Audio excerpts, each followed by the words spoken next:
This is a video on the difference between LeadMachine and MailChimp. Fundamentally, what it comes down to is that MailChimp sends email. MailChimp is good at sending email. It is a good product. If all you want to do is send email, they have some nice templates. LeadMachine, on the other hand, also sends email, but the purpose of LeadMachine isn't just to send email. It's much broader. It's to grow your business, and it does that through a number of ways, which we're going to look at. One of the challenges that people have is this issue of where are my contacts. In MailChimp, you have lots of different lists, and in each list, you can have a certain person. So a certain person can be across multiple lists, and this can be very confusing. On the other hand, with LeadMachine, you have an integrated view of the contact because instead of using lists, we're using tags. So here we have a single contact, and we can see all the different tags related to that contact. Now, this is something MailChimp does not do. For MailChimp, you need to go to each list and you need to find that email address or that contact on that list. Whereas LeadMachine here, as we've mentioned, has an integrated view. And that's because LeadMachine is what we call a CRM, a customer relationship management system. And being a CRM, there are multiple other features. So, for example, we have here custom fields. These are fields which you can add which are related to your business. We also have connected contacts. If you know someone related to that contact, you can link the related contact to this contact. You can add leads, which are sales opportunities, and you can see which ones are won, which ones are open. You can add tasks. You can see all the tasks which are complete, the tasks which are due, and also in the task section, you can see all of your tasks. So these are all features which MailChimp does not have. MailChimp is really just about sending email. In addition, LeadMachine also does have email, and you can see statistics of number of emails sent, opened, and clicked. You can also see notes related to that contact, your history with that contact, when it occurred, and what LeadMachine also does is it pulls in email. So if you send email from a Gmail account, that email will appear on the contact. So these are all features of a customer relationship management system, which is something very different to what MailChimp is. Since LeadMachine was designed to grow your business, there are 7 specific steps that we guide people through so that they can create their own lead machine. So the first step here is to identify lead sources. Where are you generating leads from? Then once you've identified those lead sources, the next thing is to create a magnet, whether that's a free report, a checklist, a video, a cheat sheet, or maybe it's a quiz.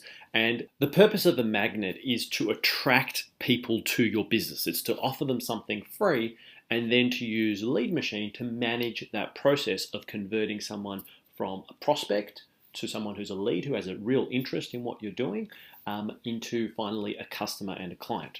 So the way we do that then is we go from a magnet to defining our pipeline, to defining our sales process. So might start with a prospect, a lead, a customer, and a client. And one of the things that you can do in LeadMachine is you can see where people are in that sales process. It might be a lead generation pipeline where someone fills in a quiz, then books an appointment, they're interested in some follow-up, then they become a sale, or they go on to a nurture sequence. And again, you can see exactly where people are in that process. Or maybe you're doing seminars, so you have people register, people who don't attend, people who attended but don't purchase, and people who purchase. And again, you can see exactly where people are in that process.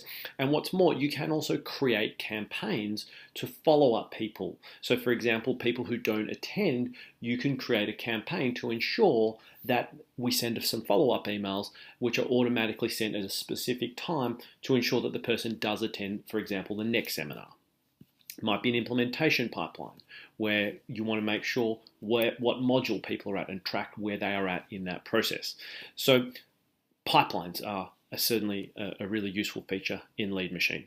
The next step is campaigns. And as we indicated, the whole point of campaigns is to follow up people. We've spent all this money on marketing. We want to actually get a return on investment. We want to make sure that we can convert as many people into customers and clients. All this money, as we mentioned, goes into generating leads. Do they get followed up? A lot of companies don't follow up. So wouldn't it be great if we could set in place some automated follow-up systems? That's what LeadMachine can do.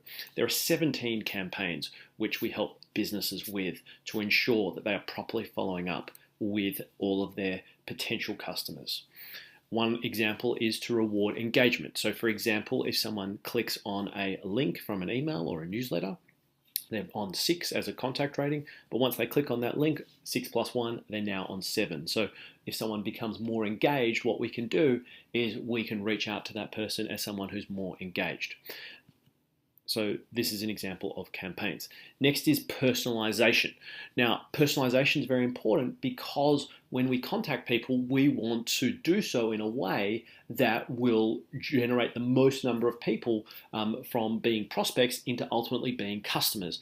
And the best way to do that is to personalize things as much as possible. And there's some really fantastic personalization features which we have built into LeadMachine. So one example of this is link topics. So if you have a newsletter and you can tag each link in your newsletter, and what you can do is once someone clicks on a link, you can increment that topic by 1. Someone clicks on another link, that topic increments by 1. Maybe a third link, fantastic, that topic increments by 1. So what this does here is that over time we're going to see which of these topics are of most interest, so we can see, hey, you know what, people are more interested in some topics over other topics.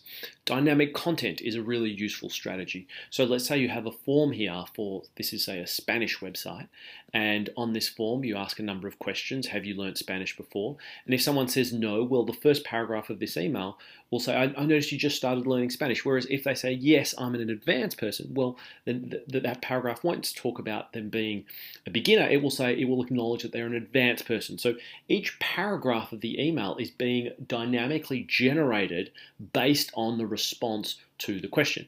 Why are you interested in Spanish? Travel? Well, then the next paragraph will reference travel, where if it's school or university, we're going to look at improving marks. So this can be used for things like a scorecard.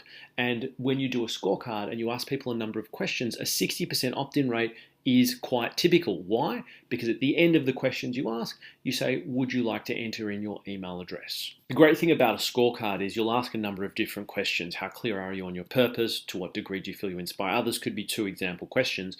And for each question, you'll give a number of responses. The beautiful thing now is that for each one of these responses, whether they indicate they are a beginner or maybe they indicate they are advanced, the whole point is they will then receive in the email different content based on their responses, similar to the Spanish type example. So if they were unexplored, beginning or developing, well, that a beginner will maybe send them some simple strategies. Whereas if they indicated that they were well developed or expert to a particular question, well, the paragraph won't be about simple strategies for a beginner. Instead, that paragraph will be for an advanced person and will include advanced strategies. So this is an example of how LeadMachine can really personalize your responses so you convert more of your prospects ultimately into clients.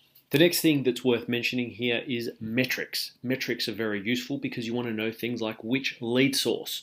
So for example, here are all of our lead sources in our pipeline. Now, turns out that newspaper ads didn't generate any sales, but Facebook ads, look, that's lots of sales.